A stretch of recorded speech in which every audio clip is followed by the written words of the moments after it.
Understanding our needs in relationship matters so much so that there's not conflict, so there's not misunderstanding, so you're also not extending your dating window so far when you could have ended it way earlier because you communicated effectively as to your vision of the future, what your needs are, and the reason why you're actually pursuing your time and energy with this person. Your time and energy is so valuable, and so it's super impressive to be in a position where you're putting what you desire really forward and you're willing to move in the different direction if somebody's not aligning with that. It's totally okay, and belief in abundance is super important. So a lot of the reason sometimes we avoid sharing our needs is because we want to simultaneously somehow bend and maybe shape ourselves into a person that could work with this future person or current person. But at the end of the day, what we do when we do that is self-abandon, and that's not what we're doing and about anymore. I'm speaking to myself definitely in that, and know that you're not alone if you've struggled with that in the past. Hey you, I'm Anissa. Welcome to Create to Liberate. Today's video is about actually identifying and understanding your needs in relationships. It is so valuable to know what you want because many of us think that we want a relationship, but we don't actually understand why. The why behind it is so important, and the better you get at communicating what you really desire, the more that that is able to actualize in your life. So building the clarity will be some of the intention of this. We'll break it down into 4 parts as to how you can effectively communicate your needs and also understand your needs so that they can be fully met. So you can feel seen and heard and all the good things that you deserve. As always, I share wisdom from my own lived experience because I believe we're all each other's mirrors. We provide a mirror to each other to be able to see ourselves more clearly and hopefully empower each other. If you enjoy this video, your support makes this possible, so please leave a comment, hit the like button, and subscribe to this channel for ongoing content. If you're listening on audio, 5-star review. Without further ado, let's get into it. At the other side of communicating your needs effectively, knowing what you want, you'll feel confident, more strong around the potential of that relationship going forward if it's in alignment, less mental swirling around, is it this, is it that, and second guessing. We spend so much time not being really present and dropped in with the people in front of us, and this really helps reduce that likelihood because we're sharing what we truly desire and want from them and where we think things are going, and getting into that rhythm of honest communication, being the leader in that is so valuable. So the first part to this is maybe the most obvious, is identify your needs. Reflect on your values and priorities. Why are you wanting a relationship, entering a relationship, pursuing love, pursuing connection, even when it comes to friendship? Why? What is really behind that? Is a feeling of loneliness, or is it something that's higher vibration? When we actually get clear on what our needs are, hopefully, ideally, we uncover that we're approaching connection from a place of desire, from a place of being able to source much of this love and worthiness internally, but we want to share life with somebody. We want to build memories. We love the feeling of being in connection with somebody that we trust. We've had past experiences that were positive, and we'd love to build upon those past learnings. Oftentimes, our relationships are a continuation somehow of the previous ones. There is a building on us in the context of relationship, regardless of insert this person versus that person. We are learning about ourselves. We provide each other a mirror. As you identify your needs, pay attention to your physical sensations around that. So I recommend journaling and writing down pretty directly why we're going about pursuing relationship, and really sitting with our bodies, understanding somatically what's arising as we're writing, what's arising intuitively.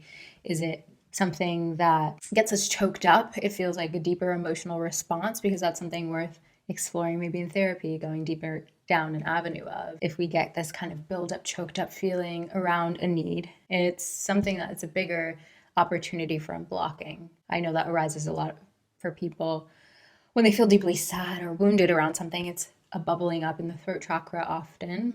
And then when it comes to matters of the heart and you feel an excitement towards something, you'll feel it within your heart. You might even feel it in your cheeks just rising when you think about having and experiencing this need met by this person. You're worth taking the time to self-reflect on these types of things and hold the time and space to really envision what that dream partnership looks like, what avenue you'd like to go down, what kind of lifestyle you'd like to share with that person, any milestones that are included with that person. I'll admit I've been asked, what do you need from me?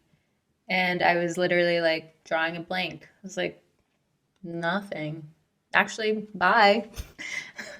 No, that was more my emotional response because I didn't do the excavation of really understanding what I needed from this person in front of me. And what I needed is to feel understood by them, to feel seen and heard. I wanted a deep level of intimacy that I hadn't experienced before. There's certain relationships that come into our life and they unlock needs that we didn't even know were present for us.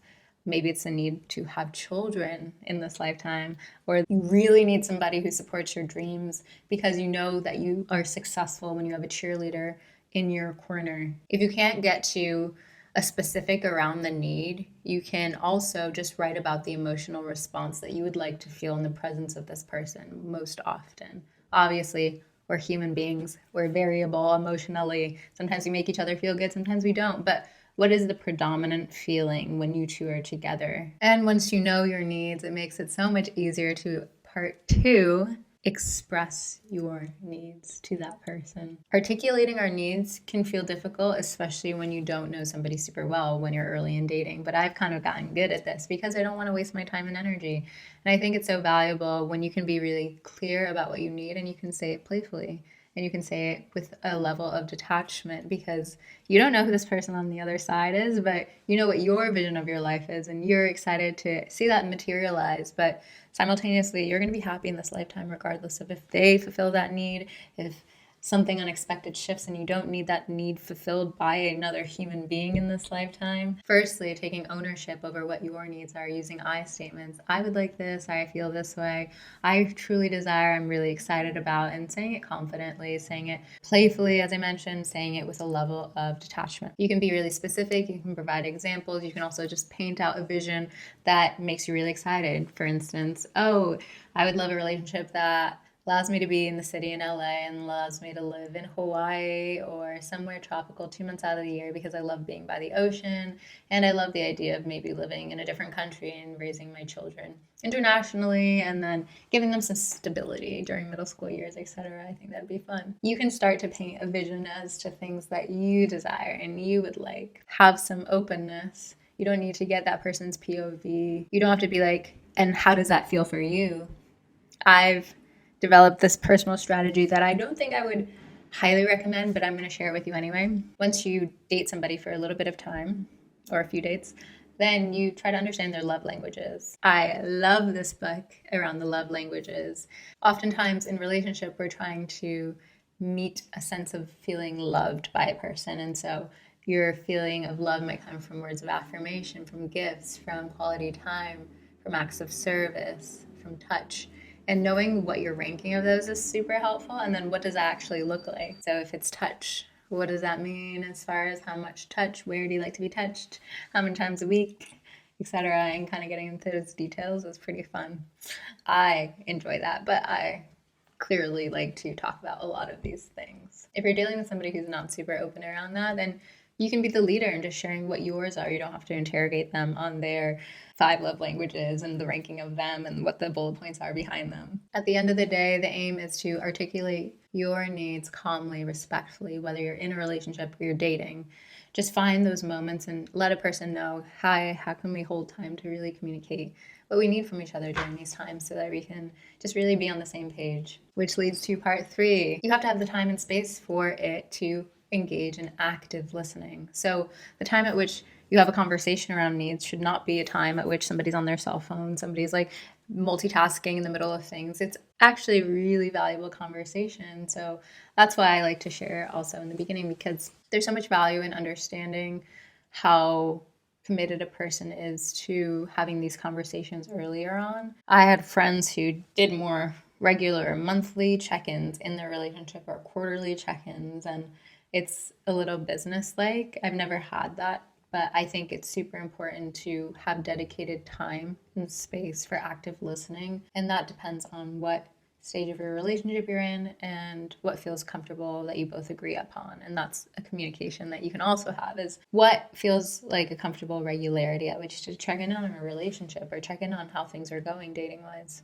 I mentioned in a previous video around nonviolent communication, or really empathetic communication, because you really are in a position of not just trying to relay your needs, but really actively listening and trying to understand nonverbal cues as well, because sharing around needs is vulnerable for both parties. It is hard to say that we actually need each other as human beings. We do need each other in this lifetime, and you're not always going to need your partner specifically. I really value community. I really value family. I really try to outsource my needs to licensed professionals as well. I highly recommend, because we're humans with different dimensions, and our multidimensionality requires different people to factor into the puzzle. Last but not least, when it comes to having your needs met, you are being the leader in developing open communication in a culture of that, not just within your relationship or with this person that you're dating, but as I mentioned earlier, throw this person out, insert another person. You should still have that culture of open, honest communication.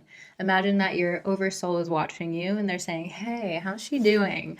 Navigating all of these partnerships. Is she doing a really great job of treating them fairly, respectfully, kindly, so that maybe she can have her soulmate level connection and really manage it well? Well, think about it like that. Try to have some level of accountability that makes you feel proud of yourself. You should feel really just powerful from being a communicator who operates as your highest self most often in this lifetime, regardless of whoever is in front of you, not just because you think you like them, but at all times it's so valuable to treat people with respect and love and care and tuned in attention. It encourages feedback, makes space for compromising. You are cultivating really just being a living embodiment of love.